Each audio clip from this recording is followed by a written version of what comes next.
In this video, I'm going to show you the best ASUS laptops you can get at every price range. No matter your budget, I will help you find the best pick for your needs. Let's go. First, we are going to take a look at the best options in the under $500 range. First, we have the ASUS Vivobook Go 15E 1504F. I found this one to be a solid daily driver for simple tasks, packing a modern AMD Ryzen processor and fast LPDDR5 memory, which makes web browsing feel surprisingly responsive for the price. However, the 15.6-inch full high-definition screen is a bit of a letdown. The colors look washed out, and it does not get very bright, so you will want to avoid using it near a sunny window. On the bright side, you get a physical webcam shutter for privacy, and a hinge that lets the screen lay completely flat, which is a neat trick you will not find on many other budget machines. Next, we have the ASUS Chromebook Flip CX1 CX1102. This little guy is all about portability and flexibility, and its 360-degree hinge easily flips it into a tablet, something neither of the Vivobooks can do. The trade-off is performance and software. Its Intel Celeron processor and tiny 64 gigabytes of storage mean it is only good for web tasks on Chrome OS, and the 11.6-inch high-definition screen is noticeably less sharp than the others. But I have to say the battery life is fantastic, easily lasting a full day of light use, and its military-grade durability rating means it can survive a few bumps and drops. Finally, we have the ASUS Vivobook 15F 515EA. If you need a proper Windows machine, this is the one I would grab, as its 11th generation Intel Core i3 processor feels noticeably faster for multitasking than the Vivobook Go's chip. It also throws in a surprisingly useful fingerprint sensor for quick logins and a full-sized keyboard with a number pad, which is great for anyone working with spreadsheets.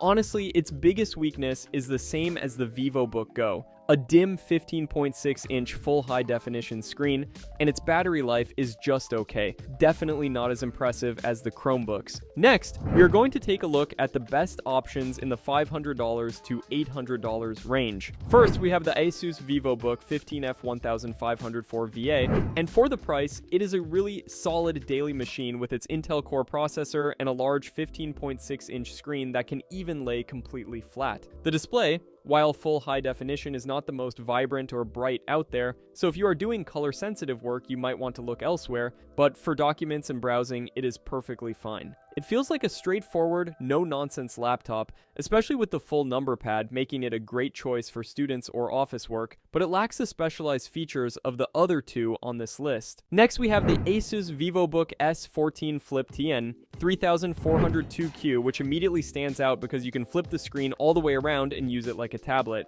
I have found that AMD Ryzen processors in this model offer a surprising amount of power for a thin machine, and the taller 16:10 aspect ratio screen is amazing for scrolling websites or documents, feeling much roomier than the standard Vivobook 15. This versatility makes it the jack of all trades here. It is more flexible and powerful for general use than the Vivobook 15, but you are still relying on integrated graphics, so it will not handle demanding games like our next laptop can. Finally, we have the ASUS TUF Gaming F15 FX507V, and this one is a completely different beast compared to the two Vivobooks because it is built specifically for gaming. You are getting a dedicated NVIDIA GeForce RTX graphics card and a super smooth 144Hz display, which means games not only look better, but feel incredibly responsive, something the other two laptops simply cannot do. The trade-off is that it is much heavier and bulkier than the Vivobooks. The cooling fans can get quite loud,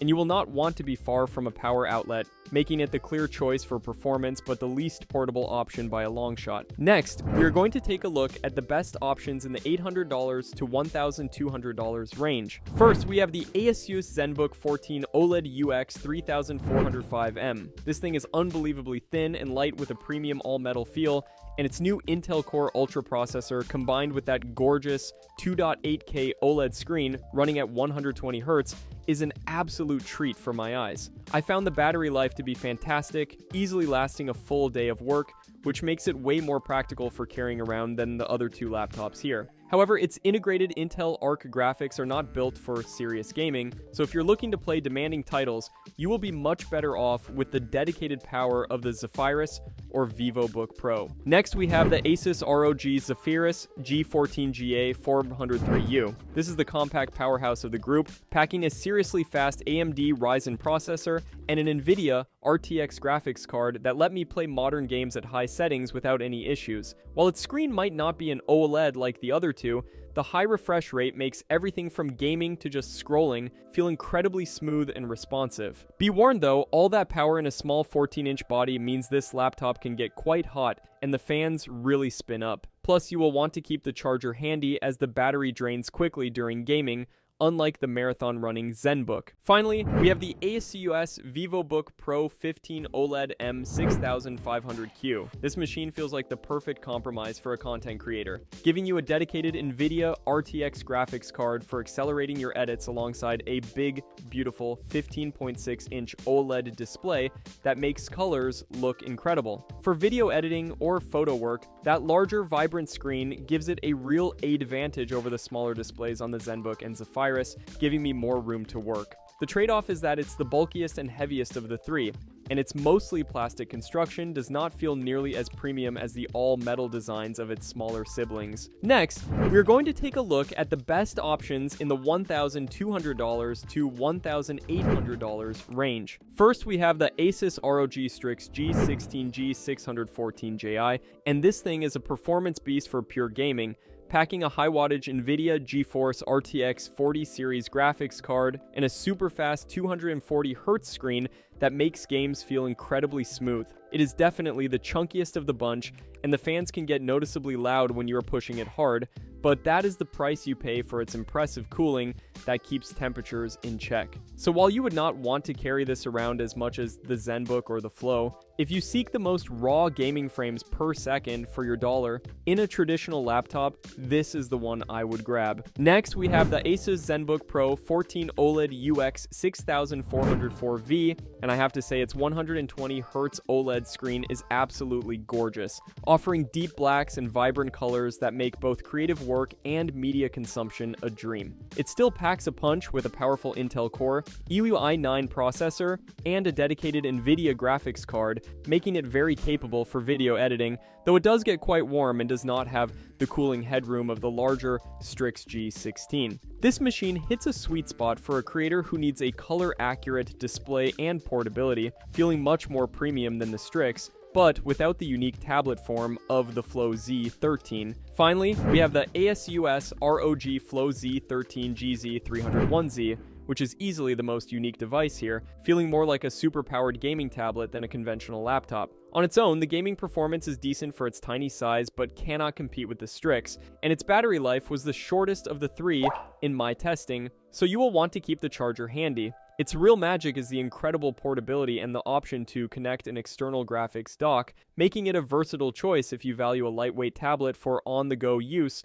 over the sheer power of the Strix or the creative focus of the ZenBook. Next, we are going to take a look at the best options in the $1,800 plus range. First, we have the ASUS ROG Zephyrus G16.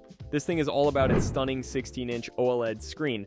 With a 240Hz refresh rate and NVIDIA G-Sync, the colors and smoothness are just on another level compared to the other two laptops here. I love how incredibly thin and light it is for a machine with a powerful Intel Core Ultra 9 processor, but cramming all that power into such a slim aluminum chassis means it can run a bit hotter than the beefier Strix Scar under heavy load. It's the perfect choice if you want a premium portable powerhouse that doesn't scream gamer, but you are paying a high price for that sleek design and OLED technology. Next, we have the ASUS ROG Strix Scar 17.